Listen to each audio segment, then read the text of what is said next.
Listeners be advised. The Soliloquy podcast discuss matters related to the human experience and many that are sexual in nature. Due to this, some conversations may surround triggering topics such as sexual violence, self-harm, abuse, and much more.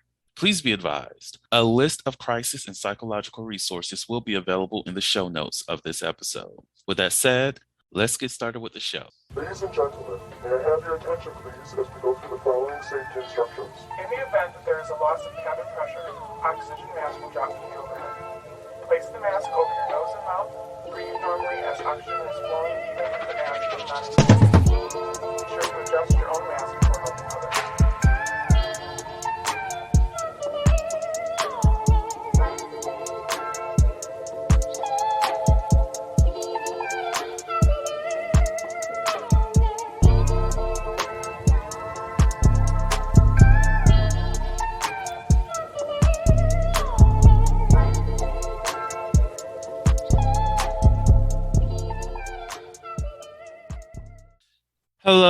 Hello, everyone. Welcome to the Soliloquy podcast, where we step out and speak on sexuality. This is your favorite host, Vernon T. Scott, also known as Slater Jackson, and for you freaky motherfuckers out there, Sebastian Adams. Y'all, it is the third episode of November. Whoop, whoop, whoop, whoop, whoop. If you don't know what it is, go back and listen to the old episodes, because today I don't feel like explaining exactly what November is. And also join the social media campaigns and all the other stuff, because I will be posting things, so that's always great. But on today's episode, we will be talking about the impact of reality TV shows on dating, some of the things that we'll be talking about. We like what trends have we noticed in our lives, and is reality TV show beneficial to everybody, or is it just toxic as fuck? Because we have to have that conversation.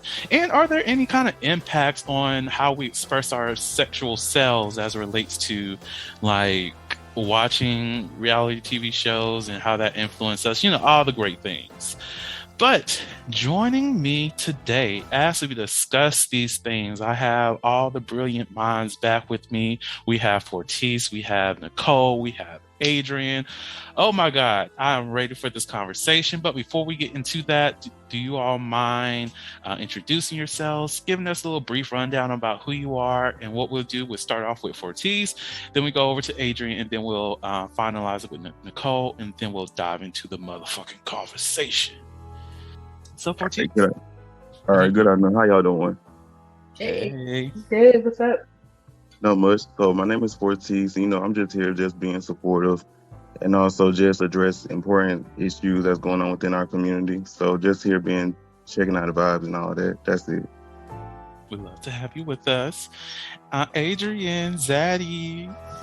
Yo, so as Dr. Scott referenced me, I am Adrian, or Daddy, or Zaddy, whatever. I am Vernon's uneducated friend who has some interesting takes on how mine goes. I am walking in my lack of... We are going to fight. We're fighting. We're fighting. We're fighting. It is what it is. We're going to fight. Here, boy. We're fighting. I will look. The hands will be brought next weekend, but it's okay. It's cool. We're here. As you can see, Dr. Scott don't like when I do that. But yeah, I mean, I'm just bringing a, layman's point of view. I am not well versed in these things. It's just data that I've collected being out in these nasty ass streets. So I'm down to let my struggles and mistakes and come ups be lessons to everyone else. That comes sounding like it had a CUM in it, but okay. Anyways, Nicole. What is up? First of all, I love Adrian already. Like the vibe is everything. I love it already. So I'm Nicole. I am the owner of Melanated Vixen LLC, where we do sex coaching and education for everybody, but definitely people in the Black and brown community.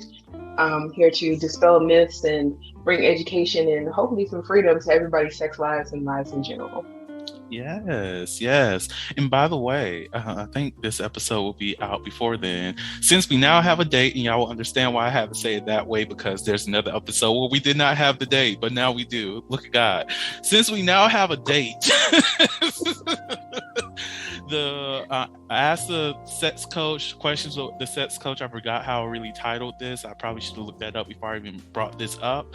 But there will be a live broadcasting between Nicole and I that will be happening November 18th. So I'm still planning on putting this on Eventbrite as soon as I figure out how that works. Of course, it's going to be free for everybody because look, you listen to the podcast for free while I pay for a live session, okay? But now, unless you're trying to get some coaching, then you got to pay. We're not talking about prices at this moment. But anyways, there will be that live event going on during November 18th, which means November 18th. That's on a Saturday. Can't wait to see you all with us. So as we have these great conversations. So yeah, just want to put that out there that is something that will be happening.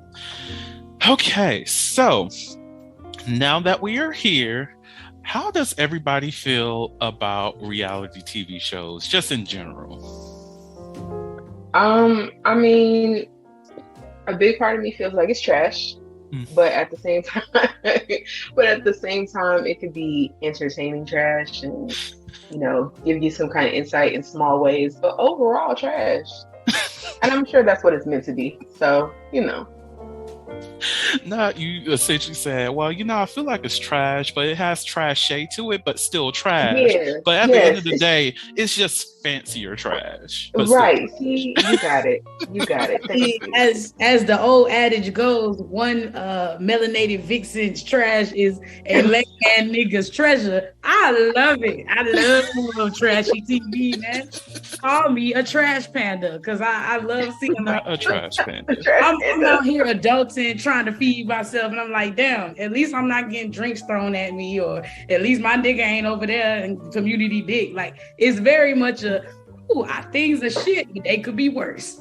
So I thrive on it. Plus, Jocelyn is my bitch. That bitch had me cracking up. I love the energy. Like, I try to deal with people in my day-to-day job on some Jocelyn Hernandez energy, HR approved voice. But you know, I walk up in there like, who money is this? I got this whole bitch. I clear this whole bitch. You all made get my coin. Let's go. Like, I definitely subscribe to the Jocelyn Hernandez School of Etiquette from time to time. But nah, for real, it is terrible TV. And it's just how you look at it, you know? It sometimes it definitely paints my people in a terrible light, and I cringe when I see that. But at the same time, it's like art, TV is art. Art imitates life. I mean, we do some cringy shit, so it is. But I think it has its place in society overall. What about you, Phortise? Well, just like Nicole and Adrian said, it does have its moments. I think reality TV overall just have a way of kind of somewhat painting a picture of how people are, and sometimes it distorts the reality of how people actually are in some ways.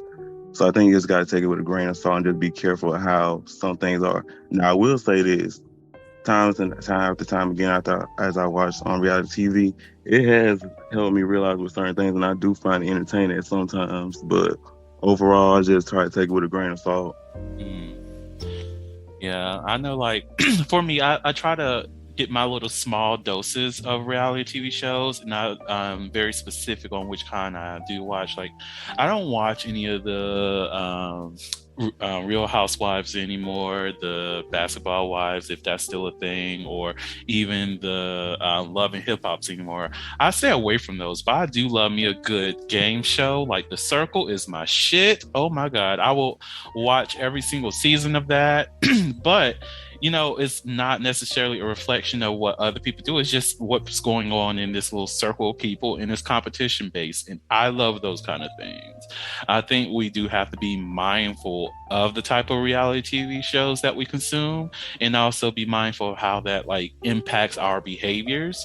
And if we choose to subscribe to those behaviors, are we going to be comfortable with that further along down the line? And for some reason, when Adrian mentioned community dick, it just stood with me. So my question for the panel is, will you be okay if your partner was community dick without the fame, or is it worse when the fame is added to it? Worse when the fame added to it. I agree with that. Go ahead. You said but? Who? Me? Yeah.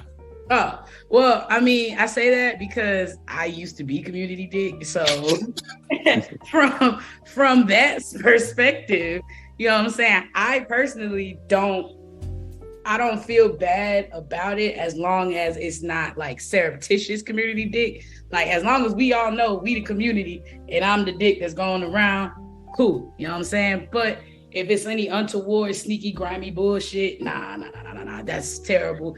And fame only adds like a bigger microscope to that. Like before, only the community was in your business, but now we got cameras, so now the world is in your business. And you look dumb to everyone. Good point. Yeah, you know what? And that's something I was gonna add to what I was saying as far as like agreeing. But yeah, I feel like if it's something that's known, like everybody knows what it is, and you know, there can be like no mistakes about like, oh well, I didn't even know that you was out here. Bullshit, bitch, that's how you pulled me in the first place. Like that's why you trying to be part of the community. So as long as everybody's on the same page and knows like what everybody's role is, I think it's fine.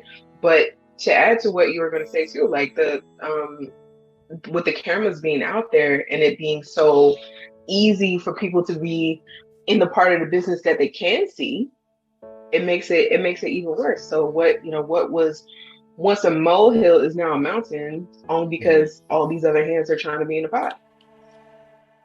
That part. Just to go back to something, surreptitious, for anybody who do not know that word, because this bitch forever be dropping these big ass words and all this other shit, but continues to be like, oh, Vernon's uneducated friend, so I'm going to make this a point. Surreptitious is a kept secret, everybody. It's just, you know, when you on the street and all that good stuff, there you go. For those who do not know that word, Ms. Big Word Adrian over here. Look here. I have the piece of paper that says I know what the fuck I'm talking about. I do not. Therefore, I'm uneducated. Let me live my truth. I shall not. No, you're just not formally educated, but you still got all kind of education. So I'm with Vernon. How dare you speak so down of yourself just because you didn't go into debt and pay all this money and have to sit here and pray that our damn student loans get dismissed or something like that, or they lose a file somehow. So how dare you not say that you educated if you out here using surreptitious and reading big books and all kind of shit. You just don't have that formal education that about 50% of the people who have it are still dumb as fuck. So don't even, Facts, because I know. I feel attacked. But I ain't gonna tap you down now that a beautiful woman has told me that I am somebody. I guess damn it, you are. Oh, so what you telling me? I just need to be a beautiful woman? Well, I'll do drag next time I have to tell you anything about your damn self. I've been telling you to let me see those cakes, and you keep thinking it's a game, baby boy. I told you. You ain't seen her the boudoir pic. Better stop playing. She's seen the boudoir pic. I sent her the video. Nah. It's different when you see it live, my boy. Well, that's true. If you didn't have an Android, I could send you the actual video. Let's be real. Via text. No. Via text, yes. We're not going to do this. Yes, via text. Y'all, blue and green make purple, I think. Oh, thank you. And that is exactly the color of the bubbles that come up in my chat. Now what? Yo, Vernon, you know they can react now. It'll be like, so-and-so, haha, your message. Stop it. You stop it. They think they're so cute. We're done. We're done. To all our listeners that have the green bubbles, you know, we fuck with y'all, but fuck with each other. Stop talking to us. Don't like it. No group chat for you. No group chat. Oh my God. All right. Back to the topic at hand. What were we talking about? Reality TV show. Okay. I'm back. Oh, I love the tangents. So now one of the things I do want to point out is that I have noticed that reality TV shows in general, most definitely since I've been seeing a lot more commercials. Granted, I haven't seen any of the shows, but I've seen a lot more commercials, queer facing reality TV shows. And whenever I see those commercials, I'm just like, this is very cringe. And on top of that, I feel like every single person that's on this show is being exploited just for how they are. Like, I know I mentioned it before on the podcast that they really curate the people that they have on these shows very, very well. And when I think of that, it seems very manipulative that they purposely get people that they know are very easy to be triggered, and because of that they are more likely to get into arguments. They're more likely to like fight somebody. They're more likely to act in such a way that is often unbecoming of themselves. Granted, they're adults and they can do whatever the fuck they want to do at the end of the day, but it's like, when are we going to just sit down and have these conversations and be like, fam, I get that's you, I get that's your behavior, but you choose how you want to behave in this world. If you're not seeing anything change in the relationships that you are having, then that's a reflection of yourself, not necessarily these other people that you continue to push away, that you continue to tag, and all these other things. So how do y'all feel about that? So for me, I kind of agree with what you have kind of put forth. It is very predatory in a sense of how they portray LGBT people on media. Also, furthermore, I want to take it a step further. Networks like Zeus, which I believe is just human trafficking that we can watch on TV, because they have no, like, it's like the law don't even apply over there. Like, you could fight a bitch, you get you get like 6 hits in, blood flowing before they pull you off of them.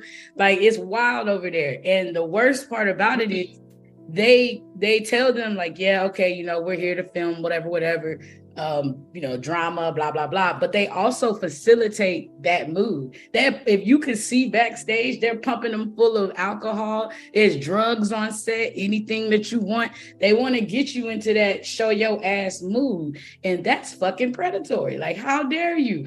Shouldn't the drama just exist because there's 6 gay niggas in a room? Why do you influence that? You know what I'm saying? Good point. Shouldn't the beef fall out because it's 5 studs in one film and she looking at all of them? Shouldn't that just happen? Like, why you gotta pump them up with stimulants and depressants and alcohol and all of this? Let it unfold. If your cast can't produce, then you need a different cast, not libations. But that's they're trying to go Mona Scott method and see what happens, but it don't work for everybody, especially if you ain't picking the right ones. Don't get me on her. Do not get me on her. I used to be I'm already on her, damn it. I used to be a huge supporter of Mona Scott because isn't it like Scott Young? So I loved her because she's, you know, Black woman in the reality TV industry, producing shows and getting people, you know, seen. She's purposely going to the Black community to make these shows for us, to bring us to the forefront and have our conversations and all this other stuff. However, the flip side of that is that she was doing everything possible to exploit the negative aspects of us, the stereotypical aspects of Black lived experiences, and not even focusing on different assets of our lives. Like, even I know there was a huge falling out for a lot more people. This was after I was already done with her, but more people came done with her, especially those within Greek communities, because they made that TV show Sorority Sisters. And with that show, which I was like, yeah, you might as well go ahead and let this show continue, because I already seen 3 episodes and I'm in it now. But they exploited the dramas of being in a sorority, a Black Greek letter organization. And they went off the stereotypes. They found people who wanted to perpetuate those stereotypes, and they didn't even show the good sides of being in a fraternity or sorority, which is engaging with the community, which is putting on these programs, doing community service hours, and participating in the growth of the community. But no, they wanted to focus primarily on the drama and And that was pretty much it. So that's my main issue with her, is that she would rather focus on all the toxic behaviors and lean into the confirmation bias of white people in order for the success of her own self, as well as to promote certain images of Black people that's not necessarily the reality that we all live in. Yes, do we have people who are like Scrappy Mama and all this other? Scrappy Mama's a whole nother thing. But do we have people in the community that's just like her, and just like those relationships that's in love and hip hop? Yes, there are those people. But to just make this to continue to spread this narrative that all Black people are the same way is ridiculous. Like, even the people who joined some of the shows who were like in old reality TV shows like The Flavor of Love, I forgot, I think it was Boots or Buck Wild. Who? Bambi was on Basketball Wives and Love and Hip Hop. Oh, was it Hoops on there too, or no? I think so. Look, I stopped watching, so. Yeah, I know. I was like, that was forever ago, though. But yeah, like, even bringing them back out of retirement and putting them on these shows, and they're exploiting their behaviors. Like, I still remember that episode of Yana Van Zant's show when she had, I think it is Boots. I think that's who it is. It's one of them. It's but she was on there, and all I could Shay. There we go. Thank you, Phortise. Thank you. When I was looking at Shay on there, and all I could see is like, this behavior that you're exhibiting, this is different from how you were on Flavor of Love, for one. But I can also tell that everything that she was doing was nothing but a trigger response. And she's just been in a perpetual state of trigger response in every single moment throughout her trying to get healed. And I'm like, this is wild. This is wild. And like, not even taking the option to provide additional resources to the people that they are purposely harming with having their lives out there and having these film crews impact like their experiences. It's just, I just can't fuck with her. Predatory, told you. Very, very. But anyways, anybody else have anything else on the exploitation before we move on to Zeus in particular? Everybody's good. Cool. So yeah, Adrian's having a sneezing fit. Weed. I'm sorry. My listeners, y'all know what the fuck going on, guys. We do this, okay? Sometimes Auntie get the little sniffles. It's fine. So I have not seen anything on Zeus. Like, I haven't watched any shows, but I have seen clips. I've seen so many clips, and everything I see, I'm just like, I can't do it. And you mentioning that they are, when you detail them as being like human trafficking, just like, I'm like, oh my God. But from how you described it, it sounds like they just let people go wild because they have that freedom. They've been finding people who want to be on TV, who want to kickstart their career as an influencer or whatever the case is, and just let them go wild. Predatory releases that I know they're not reading. Exactly. So I'm like, yeah, it sounds very inappropriate over there, and I'm shook. So any other comments about Zeus? Because y'all teach me about this damn network, because I'm new to it. I mean, I'm not familiar, so not me. I love Zeus. That's my favorite one. I ain't even gonna hold you. In fact, they got a little subscription. Like, am I part of the problem? Yes, because I'm paying for these horrible things to happen. But remember, I'm a trash panda, so technically I'm just fulfilling my role in the cycle of bullshit. Now, Zeus is the best because they're a privatized network, meaning yes, they do have to adhere to some FCC standards, but there is a lot of wiggle room in what they adhere to. So like, they kind of, in my mind, they have like movie theater clearance for their TV shows. It's like, you can see on a movie, you might see a titty, right? Full on titty, it's there.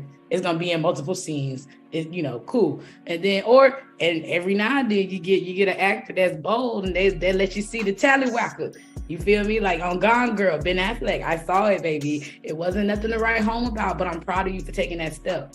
They have You know, you might see some frontal nudity, male and female. On Zeus, you could get some of the same, you know, stuff. Or you might see more violence or gore. Like when Jonathan pushed that nigga into the thorn bush and he got out, it was just bleeding everywhere. You're not gonna see that type of bleeding on VH1. You know, Mona's not cut it, nip it. They're not even gonna get close enough to do that type of harm to each other. But on Zeus, my $8.99 means somebody ass is gonna bleed today. All right, my $8.99 means that somebody lip gonna be fat to the bitch. Okay, and I get to see it all. Again, part of the problem, I really probably shouldn't be on this panel, but at the same time, I should give you an offender's point of view. Hey, no. Hey, look, I appreciate it. Like, if you need honest perspective, that's what you just provided. So I'm here for it. How about you, Phortise? Have you watched anything on Zeus? Do you participate in the streaming foolishness? So I will be honest with you. I'm not too familiar with Zeus myself.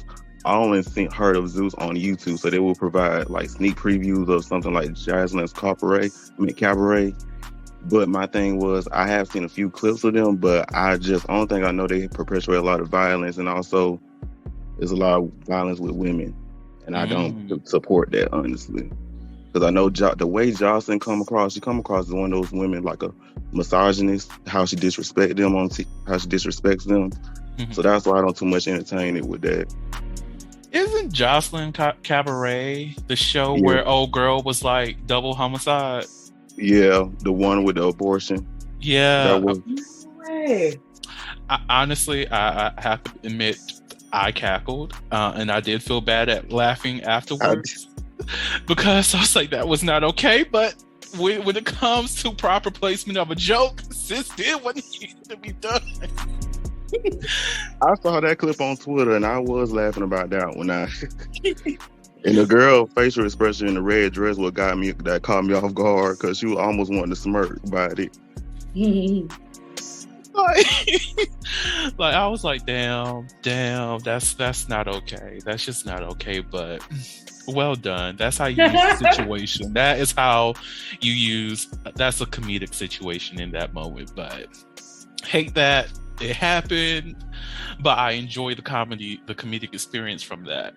And I've been hearing some very crazy things about that show in general, that it is a lot of verbal abuse that goes on in there, and physical abuse that happens in that show. And I'm just like, this shouldn't be okay.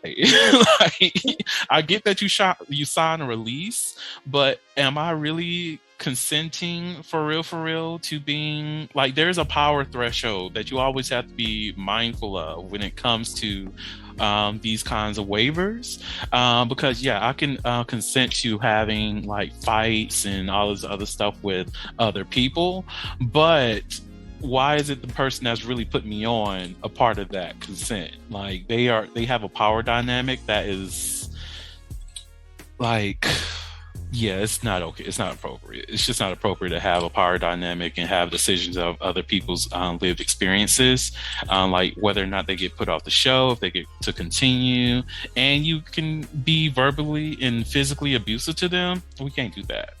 I don't know. It's just, I don't like it. Adrian, I have 2 questions for you. Yo, which shows do you watch on here? Because I looked it up while y'all was talking. I was like, let me look. Jocelyn's Cabaret, and I think it's like the Real Bad Boys or something. Yeah. Okay.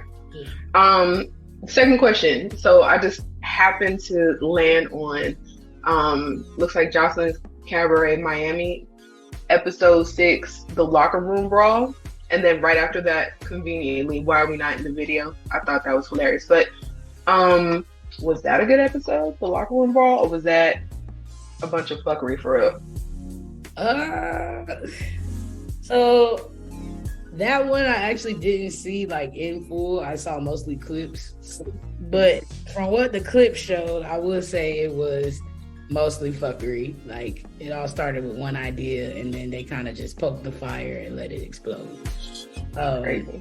I think that's the one where Jocelyn, when she was promoing it, she was like, I kicked one girl, I Mortal Kombat one bitch, and I kicked another bitch into the next episode. Not okay. I shouldn't be laughing, but that's He's like, hilarious. it's not funny because she mean that shit, but at the same time, that's so funny. Now she's Mortal Kombat. She hasn't even mastered English, but she still be getting her points across. Like exactly. I think that's the one thing I for real respect about her. I'm like, she doesn't care what it sounds like or what it comes out, but what you do here makes so much sense. Like she really do got it sometimes. She speaks whatever English she got with confidence, bro. Whole ass. Right. I'm sick. I might need your login so I can see what this is about. Now we about to exchange the logins. Oh my god! But yeah, put that in the comment section. So put it in the chat real quick. Well, everybody just use Adrian. We'll all send you $2. Right. I ain't even paying for it. I'm a log in, leech my damn self. I'm done. I support. Speaking of login, child, Netflix done got they done got a nigga, y'all. They done got a nigga because I've been using my aunt's and everything was good. My aunt told me what happened to my little cousin.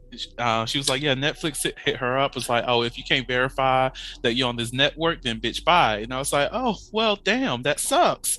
And that happened like 3 weeks ago, right? And I'm like, oh, well, sucks for my cousin because bitch, I could still use it. Try to watch Chewing Gum last night. It was like, bitch, you need to verify that you're on this network. I was like, oh. Yep. Here we are. You know what? I got that same shit because I was trying to watch it myself, and I was like, "What is this shit that says please update who's on your household, on your Netflix household?" And I was like, "What the hell is this?" So, and I'm trying to go past it, and it's making you go through all kind of hoops. Like you can go back, and I'm just like, "Yeah, let me just watch my show." I'll do it later. Yeah, it's like, okay, so yeah, you see, yeah, once again, I need you to update this, and I was like, look. Let me try to see what the whole thing just got so annoying because I mean the biggest problem is I got too many people on my Netflix account that are using it on more than one device. So instead of it listing my address as one of the options for like this is the home base of the household, it's got my friends, like all my friends' devices, and she live in a different state than me. And I was like, you know what? I can't deal with this right now. Everybody's gonna get shut out. No new login. Oh, I don't know what happened. You're not on here no more. Like they gave me the option to click on like I am traveling, so I was like, okay, let me click on that, and they got my ass. It was like, okay, we just sent the email to the email address on file for you to get the verification code. I was like, bitch, I'm not about to send a text message to my auntie at 11:30 at night for a down verification code. You got me, Netflix. I'm still not paying for your ass, but you got me today. Well, it took them like 10 years, but they said we gonna get all you motherfuckers. Just wait. We gonna get your asses. And they was planning for us. They've been testing shit in other countries and everything, trying to make sure that when they bring that shit over here, it's one bad. Look, we all grew up in the age of LimeWire, so I need Netflix to recognize what they're doing. So you have motherfuckers who do not care. We'll get you what you say. I'm a big kid, so most of the TV I watch is animated anyway, and Hulu's got all the cartoons, so I'm a Hulu nigga. I'll just be over there ad free because I'm fancy. I was about to say, look, if you want, you could always use my Hulu too, because I use it every now and again, but I just usually be paying for it and for my brother to potentially use it. So I only started back because Bleach is back. So yes, it is. Great things. All right. Going back into the conversation of reality TV shows, that was a nice commercial break, everybody. So one of the problems that I see with reality TV shows is that people, when they see that these behaviors on TV, it normalizes these behaviors, and people start to act out these behaviors, and it in some way contributes to how we socially socially script our behaviors and how we interact with other people. And one of the things that I don't like necessarily um, about reality TV shows, or even just how certain people and certain interactions are associated with communities, is that we do change our behaviors to accommodate those so that we can seem a lot more normal. One of the topics that was submitted for this conversation was how queer people, but specifically gays, adhere to heteronormative behaviors within their relationships, and how reality TV impacts that. Who wants to tackle that conversation first? Phortise? I'll give it a try. Even though I don't know, because I need to be enlightened on some things. But when it comes to the gays and being in, following the heteronormal standards of a relationship, I think one of the things would be probably the traditional role of what a man and what a woman represents. So within the gay community, you got the top, the bottom, and the verse. Mm-hmm. So oftentimes, I think what I've noticed with my past relationship, well, not past relationship, but past hookups during my cold phase, I noticed that most men, especially men who are more masculine centered, they will put a lot of emphasis on other men who are supposed to be submissive or the bottom becoming more feminine. Mm. And so with that being said, oftentimes it does create a difficulty in actually embracing your masculine side because they expect something that they want from a woman. So sometimes it is a challenge with that situation because of that standard, and they just try to follow that blueprint. And sometimes you cannot do that because not every gay man is not going to adhere to that. Because they don't have to adhere to that because everybody got their different gender expressions and everything to that nature. So I think those are one of the things that's very challenging as far as that. In reality TV shows, they do sometimes perpetuate that same narrative. So unfortunately, not a lot of people have that mindset because what I like to call them is like sheeple. Whatever they see on TV is what they will follow. Now, I'm not generalizing everybody because everybody's not like that. But unfortunately, most of the individuals, they will follow that narrative because that's just something that they see, they think that's normal. Mm. It's kind of like modeling in psychology. They model after what they see. So that's just my input on that. I agree. I definitely agree. I think we do. There is a lot to say about people, most definitely gay men in tops and bottoms, trying to assign certain roles to people rather than recognizing that, oh, look, we're queer. Our existence in itself goes outside of the heteronormative space, and we can do wherever the fuck we want because of that. You get to create your own narrative. You get to create the own look of what your relationship should look like or can look like, rather than following like, oh, just because you're top, you have to be more masculine. Just because you're bottom, you have to be more feminine, and all these other things. And I find it interesting that, like, when you mentioned that the gender roles, that I thought about just some of my own personal experiences where a dude may have, oh, I'm only looking for masculine people, but then in the same breath mentions, in their conversations, so not the same breath, but in their conversations, mention that they want somebody who also wears panties and all these other things, and I'm just like, you're giving me conflicting ideas and it's not making sense to me. Wearing panties is just something that I'm not comfortable with. Like, for myself, I barely even like wearing underwear. So asking me to wear a thong, meaning having something up the crack of my ass, you're asking me to go beyond what my comfort level is. So why are we here? Even with jock straps, there we go. I get the beauty of it. I've seen people wearing those and I'm like, oh, it does look good. But even with that, it's something that's not super comfortable for me. Because again, I don't like wearing clothes anyway. So I don't like wearing underwear. So having a jock strap on ain't doing nothing for me. So yeah, it fits the aesthetic that somebody wants for their partner or within their sexual engagement and what have you. That's great. That's good.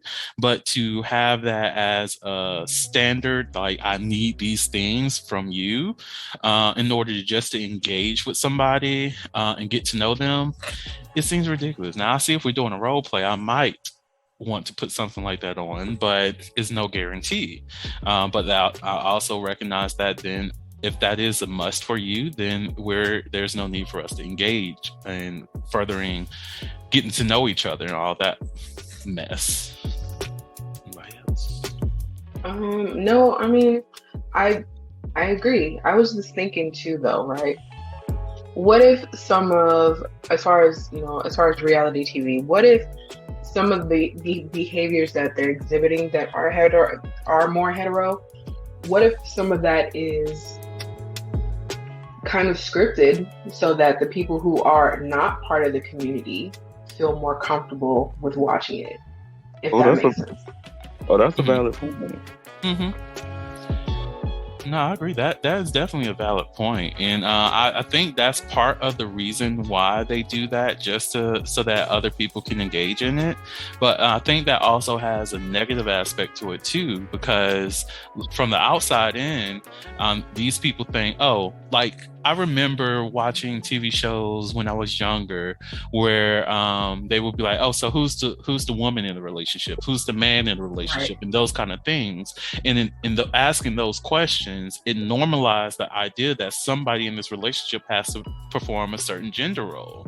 So yeah, it makes sense in a heteronormative perspective, but at the end of the day, the community that they're representing are not heteronormative. They're not heterosexuals by definition. Like even when it comes to bisexuality, you will have, if it's somebody that's masculine presenting person and a feminine presenting person, and they're in a relationship and people perceive that as being heterosexual, but in the ways that they operate in their day-to-day lives is opposite of that. So it's like by feeding into the script, it furthers the notions that heteronormative is the right way, rather than we can do things how we want to do it. And even with heterosexual couples within reality TV show, they still stick to that heteronormative lens rather than looking at, oh, wait, we can do something completely different. We can have the basketball husbands and have a TV show about that. But we only have basketball wives. Or look, if they really wanted to, and they wanted to really capitalize on inclusivity, which I'm shocked that they haven't done this yet, it would be smart for them to, most definitely, because the WNBA is like kicking up in its viewership, having the basketball husbands, and then have basketball partners. In that way, you can have an interchange in identities and discussions with the people who are representative of that population. You can mix up people from basketball wives and basketball husbands into this into the conversation or into certain scenarios, and it's a completely new show. But I don't know. I think that was just something I was thinking of. I was like, they're probably just trying to do things to make the heteros comfortable. Mm-hmm. You know, like, oh, hey, look, it's this, but also once again, still promoting that terrible well, I can't even call it a stereotype, but way of trying to normalize things, or saying that it has to be in this container, in this box, when everybody in the community is trying to push and tell you, like, no, it doesn't need to be like that, and there doesn't need to be an explanation. So, you know, just crazy battling. Yeah, and I think even challenging that, because I know a lot of it is profit focused, because you know you got to make your money. Like, we're spending all this money to produce these shows, we need to get a return on our investment. But what other things that you can do to make sure that you still get those returns? And I think that's the space that a lot of these show producers need to step into. The Mona Scott Youngs of the generations and whatnot. Like, what can you do to further the conversation in another way? I get you have the toxic side of things, the behaviors, the violence, the attacks, the drama. okay, how well can the healing shows do? Because even right now in today's age, you have a lot more people talking about shadow work, going to therapy, and all this other stuff. What damage would it have if you were to have a show where it's discussing people that's going in therapy, that's doing the work, doing the healing processes and all that other stuff? You're still going to have a viewership. Is it going to be as much? Probably not.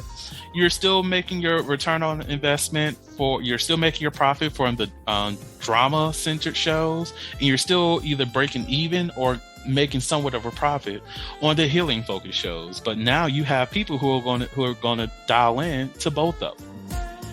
So it's like you opening up a new market just by engaging in the healthier side of things. Another thing is someone wanted us to speak on was how reality TV shows in general are faux reality. Who wants to tackle that first? Okay, my bad. So yes, reality TV definitely is a altered or heavily manipulated version of reality, which is ironic, I think, because its name is supposed to lead you to think like it's real things that can happen in life to anyone. And I mean, technically, yeah, they could at some point, just because the universe is random and there are multiple streams of consciousness happening simultaneously. You don't know which one you're. And therefore, so many possibilities. So yes, at some point, it could happen. But television itself is it makes its money in the fantasy. It's not supposed to be real. It's influenced by things that are real because that's what we relate to as occupants of that realm. However, it's also a story being told or created before your eyes. So it's just like, as anything that is created, someone's in control. And so to get good reality TV, you have to manipulate it unreally to produce the results that you want. Again, super predatory, so terrible, but like oftenly entertaining, and that's the guilty line. True. I could definitely see that. But I also feel like you're giving a lot of people a lot of credit because what you just said there makes sense to a lot of people, but also it's going to go over a lot, other people's heads. If you got people out here who are, you might say that to somebody, and someone who doesn't get it would probably say, well, but then why do they call it reality TV if it's not reality? Like, they're not going to see that this is just reality adjacent. It still has to follow the fantasy line of what they're putting on TV, unless it's an educational show. So they're not going to get it. So you giving too many people too much credit. but at the same time, like I do agree with what you're saying, because you got people who are going to sit here and watch this thing and think, oh, well, that's real life, or that's how rich people or people with money live, and this, that, and the third. And there's a level of truth to that, yes, but definitely not like this isn't what everybody does. Like, this isn't real life like that. It's crazy. These people are actors technically, so that they're acting the role, they're acting the fantasy, they're acting what they know people are going to want to see. We want to see some sanction on TV. We want to see people acting a fool. Ooh, that couldn't be me, blah, blah, blah, because it keeps them relevant. So why would that be real? So I think about when they say drama sells. And on some level, I agree, because I love me a good gossip story. I love a little bit of, oh, let me tell you what happened with such and such. It's great. Give me the tea. I love the tea.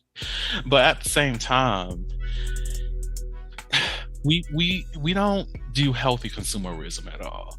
We don't think of, oh, wait, I know this sells, but can this other thing also sell? And if we push this a little bit more, how great can this move things forward. I think we've going off of the predatory nature that Adrian keeps bringing up. We love, as in a society, we love to feed into people's insecurities, and by feeding into their insecurities, we get the eyes, we get the watches, we get the consumeration of, is that a word? We get the consumerism of people engaging in this content and watching our shows and tweeting about it, having these discussions, having these whack ass think pieces that really don't mean anything, and people thinking they sound profound, but they said absolutely nothing. All of these things you see because of people engaging in the content that is the reality TV shows. I think it would be great if we really do find some way to, because I know a lot of it is personal choice. We choose the things that we watch. We choose the things that we consume. Most definitely in the day of age of consumer, streaming, like back in the day when it was just VH1 and BET or whatever, and you have to have cable to watch a good show. A lot of the things were fed to us, but these days we make the conscious decision to watch these things. We make the conscious decision to feed into that. And I know there are some people who just become addicted to the drama.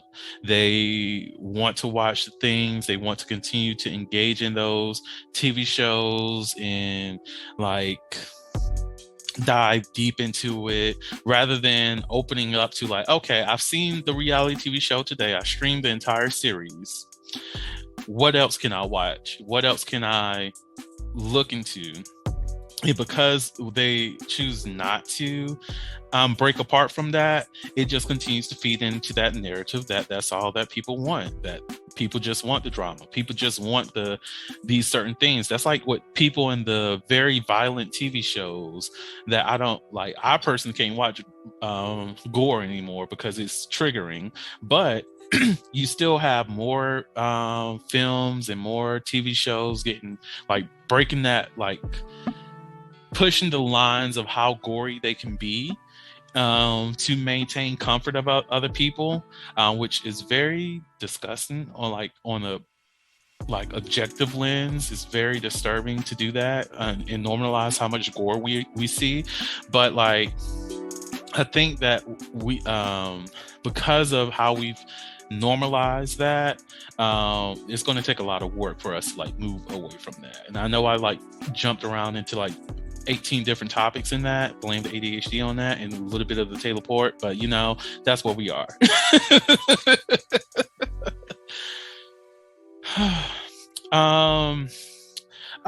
So this last topic is a little bit in your wheelhouse, Nicole. And everybody, of course, you can add your feedback to this discussion. But how does reality TV shows hurt the Black community when it comes to relationships and sex? I feel like that's a layered answer. Y'all gonna have to pull me. Unpack. Huh? Let's unpack. I said, let's unpack. Well, and y'all might have to pull me back a little bit because I am inebriated now. So, and when I'm here, I'll be in the stratosphere for real. So one of the layers for me is we're already being like stereotyped to the fullest, and it's just showing us in a light that perpetuates stereotypes in a lot of ways, but also objectifies us in a lot of ways. And we're already feeding into that. And so people are taking those same, just like how we take, new slang terms or whatever, mm-hmm. or new ways of accentuating everything we do, because that's just who we are, right? So once we start bringing that into conversations every day, I know everybody can even look at like men on like Instagram or TikTok or whatever who'll do a quick video acting like a Black woman with the pop in their hands and all of this to prove points, to like exemplify everything that we see on TV or we see on these shows and stuff like that, and bring that into a relationship and doing all this extra shit instead of spending the time like working on your relationship, understanding what a healthy relationship looks like. Like the toxic shit that you see people doing on TV, once again, just like Adrian was talking about before, like everybody should know and have that sense of understanding that this shit is not true reality. It's still part of the fantasy. It's still bringing you that escape that everybody looks for in going, and watching TV, right? So you're bringing that into your relationship and you're doing some shit and saying some shit that truly isn't what you believe. You agree with some shit that you saw on TV on whichever episode that you happen to be binging, and you're bringing it into your relationship, and that's not even who you are anymore. That's not really what you're saying. Does it mean that you couldn't agree with something that someone's saying? True, but all of a sudden, like, that's what you become hyper focused on, and you're bringing it into something that didn't need that shit in the first place. And I mean, men do the same thing too. You listen to this toxic ass podcast about dudes who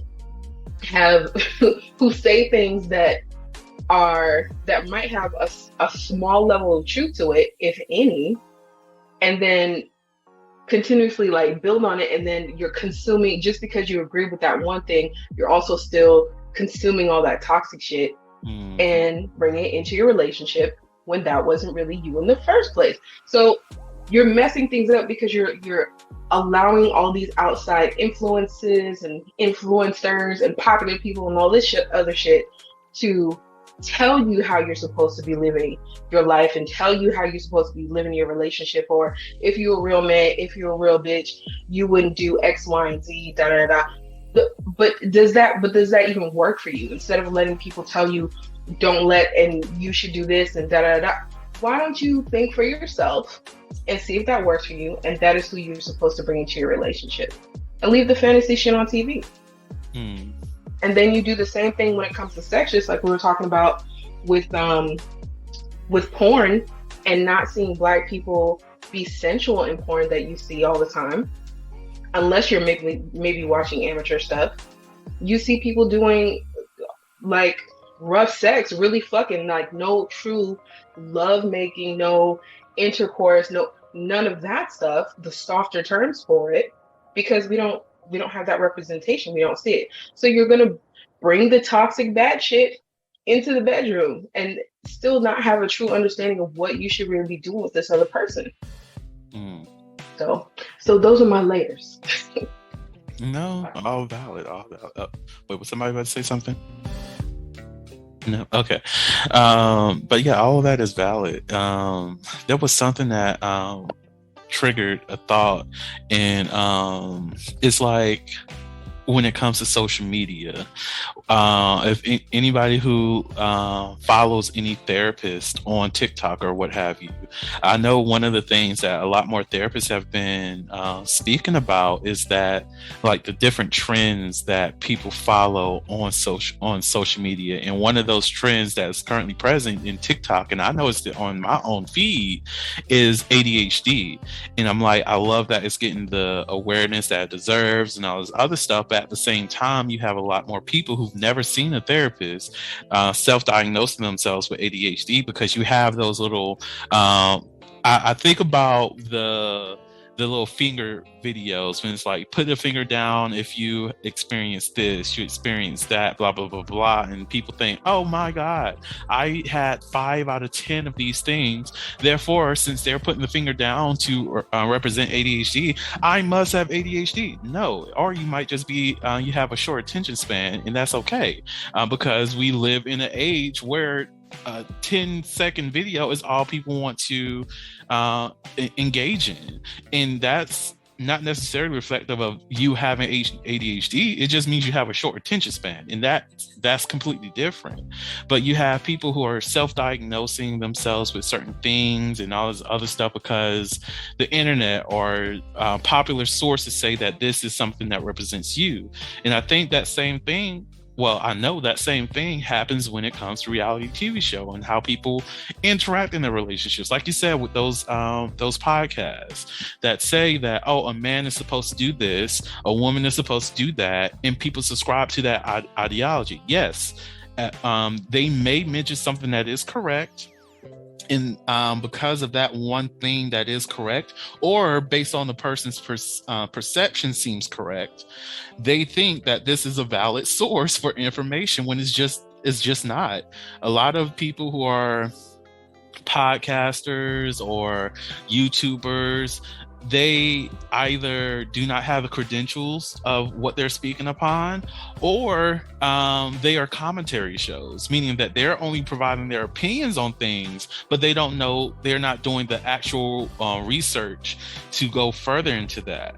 And even on some of my favorite, not my favorite, but some of the TikToks that I see online, where people deconstruct the fallacies of what people are talking about, some of them mention their educational background. They may even like comment on what they do know and what they don't know, and it's a lot more of an honest conversation than what you will see in some of these podcasts, YouTube spaces, where people are just going off of the cuff of what they understand rather than going deeper into understanding, or looking at the actual articles, reading the actual articles, or finding different perspectives in that, or even inviting people who are experts to have the conversations on certain things.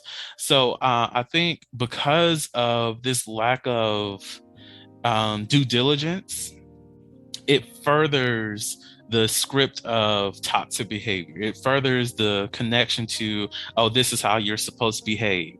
Like even with, it even extends into queer relationships where where many men, women, gender non-conforming, trans people start to fall under a certain perspective of, oh, this is how I'm supposed to act because my favorite representation that's on TV acts this way. So I have to start moving that way because if they can do it, it's normal. Rather than having that conversation with self, hey, does this make me comfortable?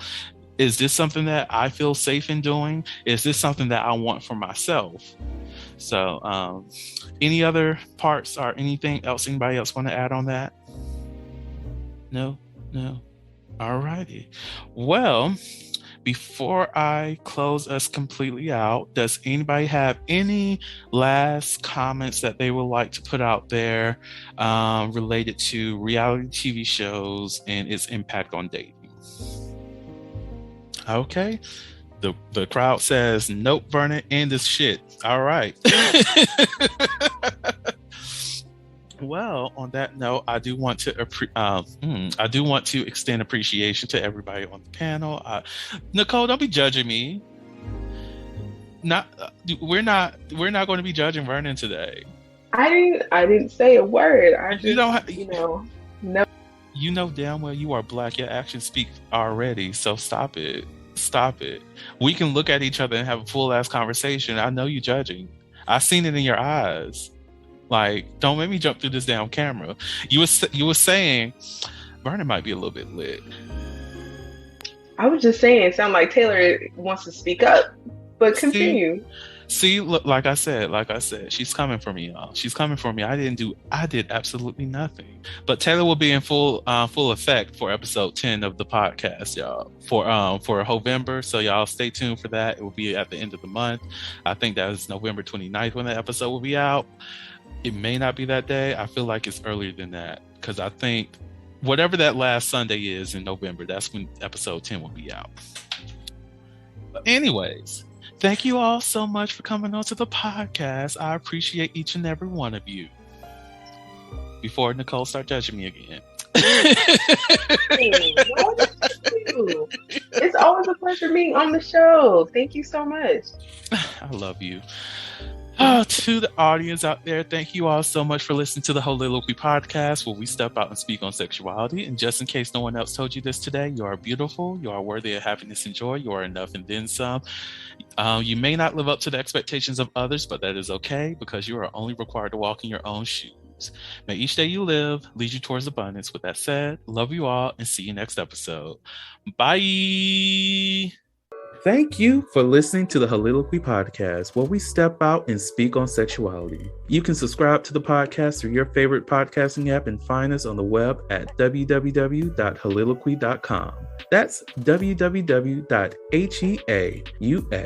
liloquy.com. Share the podcast with your friends and join the conversation.